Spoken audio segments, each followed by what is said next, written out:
ಜಗತ್ತಿನ ಅತಿ ದೊಡ್ಡ ಇತಿಹಾಸದ ಪುಸ್ತಕವೊಂದನ್ನ ಓದ್ತಿದೀವಿ ಅಂತ ಒಮ್ಮೆ ಕಲ್ಪನೆ ಮಾಡ್ಕೊಳ್ಳೋಣ. ಹಾ ಆ ಕಥೆಯಲ್ಲಿ ಒಬ್ಬ ಅತ್ಯಂತ ಪ್ರಮುಖ ವ್ಯಕ್ತಿ ಇದ್ದಾನೆ. ಹಾ ಇಡೀ ಕಥೆಯ ದಿಕ್ಕನ್ನೇ ಬದಲಾಯಿಸುವಂತಹ ವ್ಯಕ್ತಿ. ಖಂಡಿತ. ಜಗತ್ತಿನ ರಕ್ಷಕನನ್ನೇ ರಕ್ಷಿಸುವಂತಹ ದೊಡ್ಡ ನಿರ್ಧಾರಗಳನ್ನ ಆತ ತಗೊಳ್ತಾನೆ.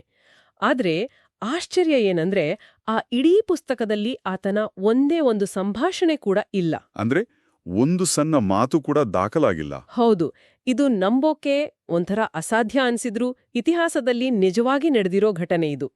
ಇಂದು ನಾವು ಅಧ್ಯಯನ ಮಾಡ್ತಿರೋ ಮೂಲಗಳು ಸೇರೋದು ಬೈಬಲ್ನ ಹೊಸ ಒಡಂಬಡಿಕೆಯ ಮತ್ತಾಯನ ಸುವಾರ್ತೆಯ ಸುತ್ತ.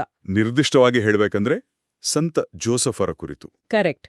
ಒಬ್ಬ ವ್ಯಕ್ತಿ ಒಂದೇ ಒಂದು ವಾಕ್ಯವನ್ನೂ ಮಾತಾಡದೆ ಕೇವಲ ತನ್ನ ಮೌನ ಮತ್ತು ನಿರ್ಧಾರಗಳ ಮೂಲಕ ಇತಿಹಾಸನ ಹೇಗೆ ಮರುಸೃಷ್ಟಿಸಿದ ಅನ್ನೋದನ್ನ ಈ ಆಳವಾದ ಅಧ್ಯಯನದಲ್ಲಿ ನಾವು ನೋಡ್ಲಿದ್ದೀವಿ. ಆ ಮೌನದ ಹಿಂದಿರುವ ಶಕ್ತಿ ಎಷ್ಟಿತ್ತೆಂದ್ರೆ ಏನ್ಗೊತ್ತಾ, 2000 ವರ್ಷಗಳ ನಂತರವೂ ಆತನ ನಿರ್ಧಾರಗಳ ಬಗ್ಗೆ ನಾವಿವತ್ತು ಚರ್ಚೆ ಮಾಡ್ತಿದ್ದೀವಿ. ಮತ್ತಾಯನ ಸುವಾರ್ತೆಯ ಆ ನಿರ್ದಿಷ್ಟ ವಾಕ್ಯಗಳನ್ನ ನಾವು ಗಮನಿಸಿದ್ರೆ ಅಲ್ಲಿ ನಡೀತಿರೋ ಬಿಕ್ಕಟ್ಟು ಎಂಥದ್ದು ಅನ್ನೋದು ಸ್ಪಷ್ಟವಾಗತ್ತೆ. ವಾಕ್ಯ ಹೀಗಿದೆ: ಯೇಸುವಿನ ತಾಯಿ ಮರಿಯಳಿಗೂ ಜೋಸೆಫ್ನಿಗೂ ನಿಶ್ಚಿತಾರ್ಥವಾಗಿತ್ತು. ಅವರಿಬ್ಬರು ಕೂಡಿಬಾಳುವುದಕ್ಕೆ ಮುಂಚೆ ಮರಿಯಳು ಗರ್ಭವತಿಯಾಗಿರುವುದು ತಿಳಿದುಬಂತು. ಕೇಳೋಕೆ ಇದು ಬಹಳ ಸರಳವಾದ ಘಟನೆ ತರ ಕಾಣುತ್ತೆ ಅಲ್ವಾ?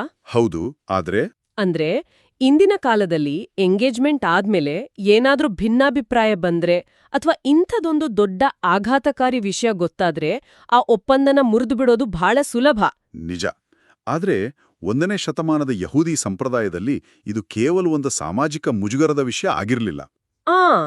ಅಲ್ಲಿನ ಕಾನೂನುಗಳು ಬಹಳ ಕಠಿಣವಾಗಿತ್ತು ಅಂತ ಓದಿದ್ದೀನಿ. ಆ ಕಾಲದ ನಿಶ್ಚಿತಾರ್ಥ ಅಂದ್ರೆ ಅದು ಇಂದಿನ ಎಂಗೇಜ್ಮೆಂಟ್ ತರಹ ಅಲ್ಲ. ಅದು ನೇರವಾಗಿ ಕಾನೂನುಬದ್ಧ ಮದುವೆಗೆ ಸಮಾನ ಆಗಿತ್ತು. ಖಂಡಿತ. ಒಮ್ಮೆ ಆ ಒಪ್ಪಂದ ಆದ್ರೆ ಅವರು ಅಧಿಕೃತವಾಗಿ ಗಂಡ ಹೆಂಡತಿಯರೇ ಆಗ್ತಿದ್ರು. ಆದ್ರೆ ಸಂಪ್ರದಾಯದ ಪ್ರಕಾರ ಅವರು 1 ವರ್ಷದವರೆಗೆ ಒಂದೇ ಮನೆಯಲ್ಲಿ ಒಟ್ಟಿಗೆ ವಾಸಿಸುವಂತಿರ್ಲಿಲ್ಲ. ಆ 1 ವರ್ಷದ ಕಾಯುವಿಕೆಯ ಅವಧಿಯಲ್ಲಿ ಮರಿಯಳು ಗರ್ಭವತಿಯಾಗಿರೋದು ಜೋಸೆಫ್ರಿಗೆ ಗೊತ್ತಾಗುತ್ತೆ. ಆ ಆಘಾತನ ಒಮ್ಮೆ ಯೋಚನೆ ಮಾಡ್ಬೇಕು ನಾವು. ನಜರೇತ್ ಅನ್ನೋದು ಬಹಳ ಚಿಕ್ಕ ಹಳ್ಳಿ. ಅಲ್ಲಿ ಎಲ್ರಿಗೂ ಎಲ್ಲರ ವಿಷಯವೂ ಗೊತ್ತಿರುತ್ತೆ. ಇಂದಿನ ನಮ್ಮ ಹಳ್ಳಿಗಳ ತರಹಾನೆ. ಹೌದು. ಅಂತಹ ಒಂದು ಸಣ್ಣ ಸಮುದಾಯದಲ್ಲಿ ಜೋಸೆಫ್ರಿಗೆ ಈ ವಿಷಯ ತಿಳಿದಾಗ ಅವರ ಮುಂದಿದ್ದ ಆಯ್ಕೆಗಳು ಬಹಳ ಭಯಾನಕವಾಗಿತ್ತು. ಮೋಶೆಯ ಧರ್ಮಶಾಸ್ತ್ರದ ಪ್ರಕಾರ ಮದುವೆಯ ಈ ನಿಶ್ಚಿತಾರ್ಥದ ಅವಧಿಯಲ್ಲಿ ವ್ಯಭಿಚಾರ ಮಾಡಿದ್ರೆ ಅಥವಾ ಬೇರೊಬ್ಬರಿಂದ ಗರ್ಭವತಿಯಾದ್ರೆ ಶಿಕ್ಷೆ ತುಂಬಾ ಕಠಿಣವಾಗಿತ್ತು ಅಲ್ವಾ? ಬಹಳ ಕಠಿಣ.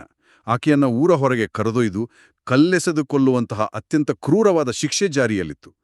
ಇದು ಡ್ಯೂಟರಾನಮಿ ಅಥವಾ ಧರ್ಮೋಪದೇಶ ಕಾಂಡದ ಕಾನೂನು. ಓಹೋ. ಜೋಸೆಫರು ಊರ ಪಂಚಾಯಿತಿಯ ಮುಂದೆ ಹೋಗಿ ಈ ಮಗು ನನ್ನದಲ್ಲ ಅಂತ ಒಂದು ಮಾತು ಹೇಳಿದ್ರೆ ಸಾಕಿತ್ತು, ಮರಿಯಳ ಜೀವವೇ ಹೋಗ್ತಿತ್ತು. ಅಂದ್ರೆ ಇದೊಂದು ಜೀವನ್ ಮರಣದ ಪ್ರಶ್ನೆ ಆಗಿತ್ತು. ಇದು ಕೇವಲ ಅವರ ವೈಯಕ್ತಿಕ ಘನತೆಯ ಪ್ರಶ್ನೆ ಆಗಿರ್ಲಿಲ್ಲ. ತಾನು ಕಾನೂನನ್ನ ಪಾಲಿಸಿ ಸಮಾಜದ ಮುಂದೆ ನ್ಯಾಯವಂತ ಎನಿಸಿಕೊಳ್ಳಬೇಕೇ ಅಥವಾ ತಾನು ನಂಬಿರೋ ಆಕೆಯನ್ನ ರಕ್ಷಿಸಬೇಕೆ ಅನ್ನೋ ಬಹುದೊಡ್ಡ ಧರ್ಮಸಂಕಟ ಅವರ ಮುಂದಿತ್ತು. ಹೌದು, ಅತ್ಯಂತ ದೊಡ್ಡ ಧರ್ಮ ಸಂಕಟ. ಆದ್ರೆ ನನಗಿಲ್ಲೊಂದು ಸಣ್ಣ ಗೊಂದಲ ಇದೆ. ಬೈಬಲ್ ಜೋಸಫರನ್ನ ನೀತಿವಂತ ಅಥವಾ ರೈಚಿಯಸ್ ಮ್ಯಾನ್ ಅಂತ ಕರೆಯುತ್ತೆ. ನಮ್ಮ ಸಾಮಾನ್ಯ ತಿಳುವಳಿಕೆ ಪ್ರಕಾರ ನೀತಿವಂತ ಅಂದ್ರೆ ಕಾನೂನಿನ ಕಟ್ಟುನಿಟ್ಟಿನಾಗಿ ಪಾಲಿಸುವವನು, ನಿಯಮಗಳನ್ನ ಚಾಚೂ ತಪ್ಪದೆ ಗೌರವಿಸುವವನು ಅಂತ ತಾನೇ ಅರ್ಥ. ಕರೆಕ್ಟ್. ಒಂದು ವೇಳೆ ಆ ಕಾಲದ ಕಾನೂನು ಆಕೆಗೆ ಶಿಕ್ಷೆ ಆಗ್ಬೇಕು ಅಂತ ಹೇಳ್ತಿದ್ರೆ ಅದನ್ನ ಮುಚ್ಚಿ ಹಾಕೋದು ಅಥವಾ ಆಕೆಯನ್ನ ರಹಸ್ಯವಾಗಿ ಬಿಟ್ಬಿಡೋದು ಕಾನೂನಿನ ಉಲ್ಲಂಘನೆ ಆಗಲ್ವಾ? ಆತ ಕಠಿಣ ನಿಯಮ ಮುರಿದ್ರೂ ಆತನನ್ನ ನೀತಿವಂತ ಅಂತ ಯಾಕೆ ಕರೆಯಲಾಗತ್ತೆ? ಇದೇ ಈ ಕಥೆಯ ಅತ್ಯಂತ ಸುಂದರವಾದ ತಿರುವು. ಇಲ್ಲಿ ನೀತಿವಂತಿಕೆ ಅನ್ನೋದರ ವ್ಯಾಖ್ಯಾನವೇ ಸಂಪೂರ್ಣವಾಗಿ ಬದಲಾಗುತ್ತೆ. ಅಂದ್ರೆ ಹೆಂಗೆ? ಧರ್ಮಶಾಸ್ತ್ರದ ಅಕ್ಷರಶಃ ಪಾಲನೆಗಿಂತ ಅದರ ಹಿಂದಿರೋ ಕರುಣೆ ಮತ್ತು ಮಾನವೀಯತೆಯೇ ನಿಜವಾದ ನ್ಯಾಯ ಅಂತ ಈ ಘಟನೆ ಸಾಬೀತು ಮಾಡುತ್ತೆ. ನೋಡಿ, ಜೋಸೆಫರು ಸಮಾಜದ ದೃಷ್ಟಿಯಲ್ಲಿ ವಿಲನ್ ಆಗೋಕೆ ಅಥವಾ ತಮ್ಮ ಘನತೆಯನ್ನ ಕಳ್ಕೊಳ್ಳೋಕೆ ಸಿದ್ಧರಿದ್ರು. ಆದ್ರೆ ಮರಿಯಳನ್ನ ಅವಮಾನಕ್ಕೆ ಗುರಿ ಮಾಡೋಕೆ ಅವ್ರು ಇಷ್ಟಪಡ್ಲಿಲ್ಲ. ಆಕೆಯನ್ನ ರಹಸ್ಯವಾಗಿ ಬಿಟ್ಟುಬಿಡಬೇಕು ಅಂತ ಅವ್ರು ನಿರ್ಧಾರ ಮಾಡ್ತಾರೆ. ಕುರುಡಾಗಿ ಕಾನೂನು ಪಾಲಿಸೋದು ಮಾತ್ರವೇ ನ್ಯಾಯ ಅಲ್ಲ, ಕರುಣೆ ಇಲ್ಲದ ನ್ಯಾಯ ಅಪೂರ್ಣ ಅನ್ನೋದನ್ನ ಜೋಸೆಫರ ಈ ನಡೆ ತೋರಿಸುತ್ತೆ. ವಾವ್! ನ್ಯಾಯದ ಜೊತೆಗೆ ಕರುಣೆ ಬೆರೆತಾಗ ಮಾತ್ರ ಅದು ನಿಜವಾದ ನೀತಿವಂತಿಕೆ ಆಗತ್ತೆ ಅನ್ನೋದು ಬಹಳ ಆಳವಾದ ವಿಚಾರ. ಖಂಡಿತ. ಮತ್ತು ಈ ನಿರ್ಧಾರ ತಗೊಳ್ಳುವಾಗ ಅವರು ತೋರುವ ಆ ಮೌನ ಇದೆಯಲ್ಲ, ಅದು ಇನ್ನಷ್ಟು ಕುತೂಹಲಕಾರಿಯಾಗಿದೆ.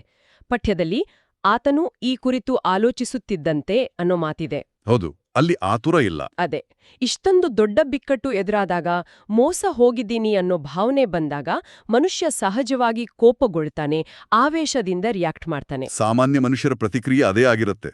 ಆದ್ರೆ ಜೋಸೆಫರು ತಕ್ಷಣವೇ ಯಾವುದೇ ನಿರ್ಧಾರಕ್ಕೆ ಬರೋದಿಲ್ಲ. ಆತುರಪಟ್ಟು ಸಮಾಜದ ಮುಂದೆ ಕೂಗಾಡೋದಿಲ್ಲ. ಆ ಆಲೋಚನೆಯ ಮೌನವೇ ಒಂದು ರೀತಿಯ ಧ್ಯಾನ. ಬಿಕ್ಕಟ್ಟಿನ ಸಮಯದಲ್ಲಿ ನಾವು ಹೇಗೆ ಪ್ರತಿಕ್ರಿಯಿಸ್ತೀವಿ ಅನ್ನೋದು ನಮ್ಮ ವ್ಯಕ್ತಿತ್ವನ ನಿರ್ಧರಿಸುತ್ತೆ. ಹೆಂಗೊತ್ತಾ? ನಿಜ. ಮನುಷ್ಯ ತನ್ನ ಅಹಂಕಾರನ ಬದಿಗಿಟ್ಟು ಶಾಂತವಾಗಿರುವಾಗ ಮಾತ್ರ ಆತನಿಗೆ ಒಳದನಿಯನ್ನೋ ಅಥವಾ ದೇವರ ಧ್ವನಿಯನ್ನ ಆಲಿಸುವ ಶಕ್ತಿ ಬರುತ್ತೆ. ಇತರ ತಪ್ಪುಗಳನ್ನ ಅಥವಾ ಕಷ್ಟಗಳನ್ನ ಬಯಲು ಮಾಡಿ ಅವರ ಬದುಕನ್ನ ನಾಶ ಮಾಡೋ ಅಧಿಕಾರ ನಮ್ಮ ಕೈಲಿದ್ರೂ ಅಧಿಕಾರ ಇದ್ದು ಅದನ್ನ ಬಳಸದೇ ಇಲ್ಲಿರೋದು. ಹೌದು, ಅದನ್ನ ಬಳಸದೆ ಅವರನ್ನ ಪ್ರೀತಿಯಿಂದ ಸಂರಕ್ಷಿಸುವ ಗುಣ ಒಂದು ಉದಾತ್ತ ಮಟ್ಟದ ಆಧ್ಯಾತ್ಮಿಕತೆ. ಜೋಸೆಫರು ಆ ಮೌನದಲ್ಲಿ ಕಾಯ್ತಿದ್ರು, ಮತ್ತ ಕಾಯುವಿಕೆಗೆ ತಕ್ಕ ಉತ್ತರ ಕೂಡ ಸಿಕ್ತು. ಹೌದು, ಅವರು ಆಲೋಚಿಸ್ತಿದ್ದಾಗ್ಲೇ ಕನಸಿನಲ್ಲಿ ದೇವದೂತನ ಆಗಮನ ಆಗತ್ತೆ. ದೇವದೂತ ನೀಡುವ ಮೊದಲ ಸಂದೇಶವೇ ಅಂಜಬೇಡ ಅಂತ. Do not be afraid. Correct. ಇದು ಬಹಳ ಮುಖ್ಯವಾದ ಸಾಂತ್ವನ. ಯಾಕಂದ್ರೆ ಆತ ಸಮಾಜಕ್ಕೆ, ಕಾನೂನಿಗೆ ಮತ್ತು ತನ್ನ ಮುಂದಿನ ಭವಿಷ್ಯಕ್ಕೆ ಅಂಜುತ್ತಿದ್ದ. ಮರಿಯಳನ್ನ ನಿನ್ನ ಪತ್ನಿಯನ್ನಾಗಿ ಸ್ವೀಕರಿಸಲು ಅಂಜಬೇಡ, ಆಕೆ ಗರ್ಭಧರಿಸಿರುವುದು ಪವಿತ್ರಾತ್ಮ ಪ್ರಭಾವದಿಂದಲೇ ಅಂತ ದೇವದೂತ ಸ್ಪಷ್ಟಪಡಿಸ್ತಾನೆ.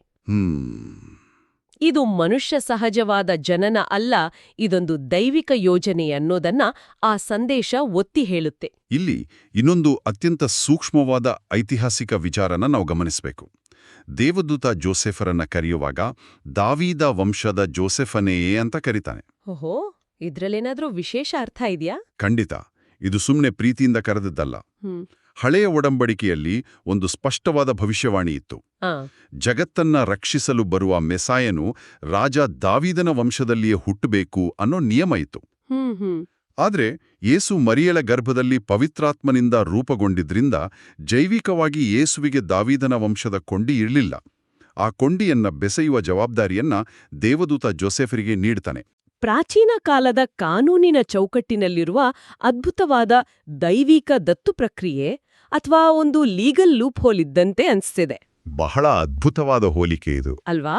ತಂದೆಯೊಬ್ಬ ಮಗುವಿಗೆ ಹೆಸರಿಟ್ರೆ ಆತ ಕಾನೂನುಬದ್ಧವಾಗಿ ಆ ಮಗುವನ್ನ ತನ್ನದೆಂದು ಒಪ್ಕೊಂಡಂತೆ. ನಿಖರವಾಗಿ. ಆ ಕಾಲದ ಯಹೂದಿಯ ಸಂಪ್ರದಾಯದಲ್ಲಿ ಬುಡಕಟ್ಟು ಅಥವಾ ವಂಶಾವಳಿಯ ಹಕ್ಕುಗಳು ರಕ್ತ ಸಂಬಂಧಕ್ಕಿಂತ ಹೆಚ್ಚಾಗಿ ಕಾನೂನುಬದ್ಧ ಸ್ವೀಕಾರದ ಮೇಲೆ ನಿಂತಿರ್ತಿತ್ತು.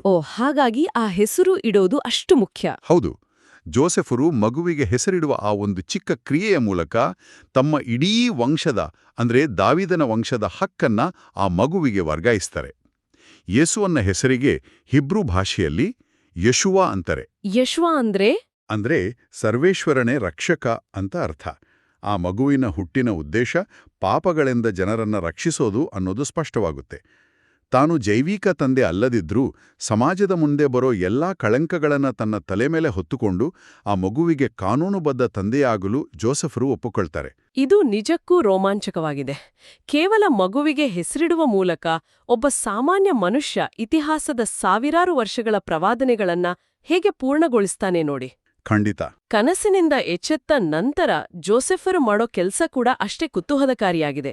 ಅವರು ದೇವದೂತನ ಬಳಿ ಯಾವುದೇ ಪುರಾವೆಗಳನ್ನ ಕೇಳೋದಿಲ್ಲ, ಯಾವುದೇ ಕಾಂಟ್ರಾಕ್ಟ್ ಸೈನ್ ಮಾಡೋದಿಲ್ಲ, ಪ್ರಶ್ನೆಗಳನ್ನ ಕೇಳೋದಿಲ್ಲ. ಅವರು ಅದೇ ಇದು ನಿಜಕ್ಕೂ ದೇವರ ಧ್ವನಿಯೇ ಅಂತ ಅನುಮಾನ ಪಡೋದಿಲ್ಲ. ಅವರು ಎಚ್ಚೆತ್ತು ದೇವದೂತನ ಆಜ್ಞೆಯ ಪ್ರಕಾರ ಮರಿಯಳನ್ನ ವಿವಾಹ ಮಾಡ್ಕೊಳ್ತಾರೆ. ಇದು ಸಂಪೂರ್ಣ ಶರಣಾಗತಿಯ ನಂಬಿಕೆ. ಹೌದು, ಸಂದೇಹದಿಂದ ನಂಬಿಕೆಯೆಡೆಗೆ ಸಾಗುವ ಆ ಪಯಣ ಇದೆಯಲ್ಲ, ಅದು ಬಹಳ ವೇಗವಾಗಿ ನಡೆಯುತ್ತೆ.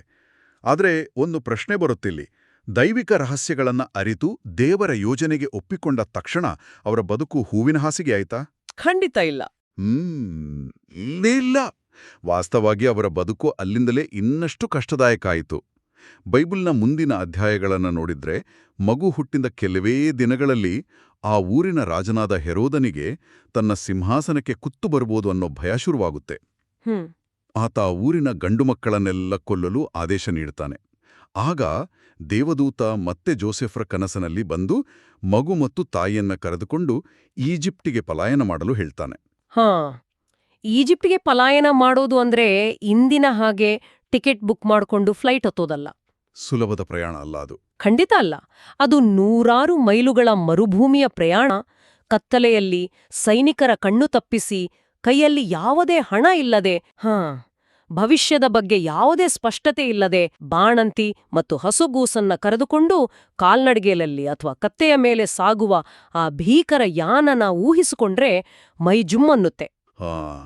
ಆ ಕಠಿಣ ಪ್ರಯಾಣ ಮತ್ತು ನಿರಾಶ್ರಿತರಾಗಿ ಪರದೊರೆಯಲ್ಲಿ ಬದುಕುವುದು, ಇದೆಲ್ಲವೂ ಅವರ ಕಾರ್ಯರೂಪದ ನಂಬಿಕೆಗೆ ಸಾಕ್ಷಿಯಾಗಿದೆ. ಅದಕ್ಕಾಗಿಯೇ ಕ್ಯಾಥೋಲಿಕ್ ಸಭೆ ಅವರನ್ನ ಪವಿತ್ರ ಕುಟುಂಬದ ರಕ್ಷಕ ಅಂತ ಕರೆಯೋದು. ಕೇವಲ ಜೀವ ಉಳಿಸುವ ರಕ್ಷಣೆಯಷ್ಟೇ ಅಲ್ಲ, ದೈನಂದಿನ ಬದುಕಿನಲ್ಲಿ ಅವರು ಪಟ್ಟ ಶ್ರಮ ಕೂಡ ಬಹಳ ದೊಡ್ಡದು. ಇಂಗ್ಲಿಷ್ ಭಾಷಾಂತರದಲ್ಲಿ ಅವರನ್ನ ಕಾರ್ಪೆಂಟರ್ ಅಂದ್ರೆ ಬಡಗಿ ಅಂತ ಕರೆಯಲಾಗಿದೆ. ಹೌದು, ನಾವು ಸಾಮಾನ್ಯವಾಗಿ ಹಾಗೆ ಕೇಳಿದೀವಿ. ಆದ್ರೆ ಮೂಲ ಗ್ರೀಕ್ ಪದ ಟೆಕ್ಟಾನ್. ಟೆಕ್ಟಾನ್ ಅಂತಂದ್ರೆ ಕೇವಲ ಮರಗೆಲಸ ಮಾಡೋರಲ್ಲ, ಬದಲಾಗಿ ಕಲ್ಲು, ಮರ ಮತ್ತು ಮಣ್ಣನ್ನ ಬಳಸಿ ಮನೆಗಳನ್ನ ಕಟ್ಟುವ ಕಟ್ಟಡ ಕಾರ್ಮಿಕ ಅಥವಾ ಕುಶಲಕರ್ಮಿ. ಓಹೋ, ಅಂದ್ರೆ ಅದು ಅತ್ಯಂತ ದೈಹಿಕ ಶ್ರಮ ಬೇಡುವ, ಬೆವರು ಸುರಿಸಿ ಮಾಡೋ ಕಷ್ಟದ ಕೆಲಸ. 1ನೇ ಶತಮಾನದ ಬಿಸಿಲಿನಲ್ಲಿ ಕಲ್ಲುಗಳನ್ನ ಹೊತ್ತು ಕಟ್ಟಡಗಳನ್ನ ಕಟ್ಟುವುದು ಎಂಥ ಕಠಿಣ ಪರಿಶ್ರಮ ಆಗಿರಬಹುದು. ಬಹಳ ಕಷ್ಟದ ಕೆಲಸ ಅದು. ತಾವು ಬೆಳೆಸ್ತಿರೋ ಮಗು ಇಡೀ ಜಗತ್ತಿನ ರಕ್ಷಕ, ದೇವರ ಮಗ ಅಂತ ಗೊತ್ತಿದ್ರೂ ಆ ಕುಟುಂಬದ ದೈನಂದಿನ ಹೊಟ್ಟೆಪಾಡಿಗಾಗಿ ಆ ಮನುಷ್ಯ ಪ್ರತಿದಿನ ಮರ ಮತ್ತು ಕಲ್ಲುಗಳೊಡನೆ ಗುದ್ದಾಡಬೇಕಿತ್ತು. ಅದೇ ಅವರ ಜೀವನದ ದೊಡ್ಡ ಪಾಠ. ನೋಡಿ, ದೈವಿಕ ಕಾರ್ಯಗಳಿಗಾಗಿ ಆಯ್ಕೆ ಆಗಿದ್ವಿ ಎಂದ ಮಾತ್ರಕ್ಕೆ ನಮ್ಮ ದೈನಂದಿನ ಜವಾಬ್ದಾರಿಗಳಿಂದ ನಾವು ನುಣಿಸ್ಕೊಳ್ಳುವಂತಿಲ್ಲ. ಕರೆಕ್ಟ್. ಕಾಯಕವೇ ಕೈಲಾಸ ಅನ್ನೋ ಹಾಗೆ ಅವರು ತಮ್ಮ ದುಡಿಮೆಯ ಮೂಲಕ ಆ ಮಗುವನ್ನ ಸಾಕಿ ಸಲಹಿದ್ರು.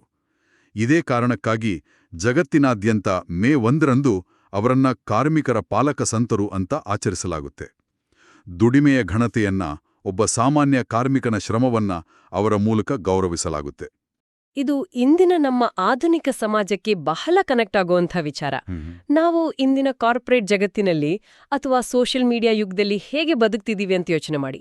ನಾವೇನಾದ್ರೂ ಒಂದು ಸಂಘ ಸಾಧನೆ ಮಾಡಿದ್ರೆ ಅಥವಾ ಸ್ವಲ್ಪ ಕಷ್ಟಪಟ್ಟು ಕೆಲಸ ಮಾಡಿದ್ರೆ ಅದನ್ನ ಇಡೀ ಜಗತ್ತಿಗೆ ಕೂಗಿ ಹೇಳಕ್ಕೆ ವೇದಿಕೆಗಳನ್ನ ಹುಡುಕ್ತೀವಿ. ಹೌದು, ಎಲ್ಲರಿಗೂ ಗೊತ್ತಾಗ್ಬೇಕು ಅಂತೀವಿ. ಅದೇ ಲಿಂಕ್ಡ್ ಇನ್, ಇನ್ಸ್ಟಾಗ್ರಾಮ್ಗಳಲ್ಲಿ ನಮ್ಮ ಪರ್ಸನಲ್ ಬ್ರ್ಯಾಂಡ್ ಬಿಲ್ಡ್ ಮಾಡೋಕೆ ಪರದಾಡ್ತೀವಿ. ನಮ್ಗೆ ಯಾವಾಗ್ಲೂ ನಾವು ಮಾಡಿರೋ ಕೆಲಸಕ್ಕೆ ಮನ್ನಣೆ ಬೇಕು, ಚಪ್ಪಾಳೆ ಬೇಕು. ಆದ್ರೆ ಇಲ್ಲಿ ಒಬ್ಬ ವ್ಯಕ್ತಿ ಇದ್ದಾರೆ. ಅವರು ಇಡೀ ಮಾನವ ಕುಲದ ಇತಿಹಾಸದಲ್ಲಿಯೇ ಅತ್ಯಂತ ಪ್ರಮುಖವಾದ ಕುಟುಂಬನ ರಕ್ಷಿಸುವ ಜವಾಬ್ದಾರಿ ಹೊತ್ತಿದ್ದಾರೆ. ದೈವಿಕ ರಹಸ್ಯಗಳನ್ನ ಬಲ್ಲವರಾಗಿದ್ದಾರೆ. ಆದ್ರೆ ಅವರ PR ಸ್ಟ್ರಾಟಜಿ ಹೇಗಿತ್ತು ಅಂದ್ರೆ ಸಂಪೂರ್ಣ ಮೌನ.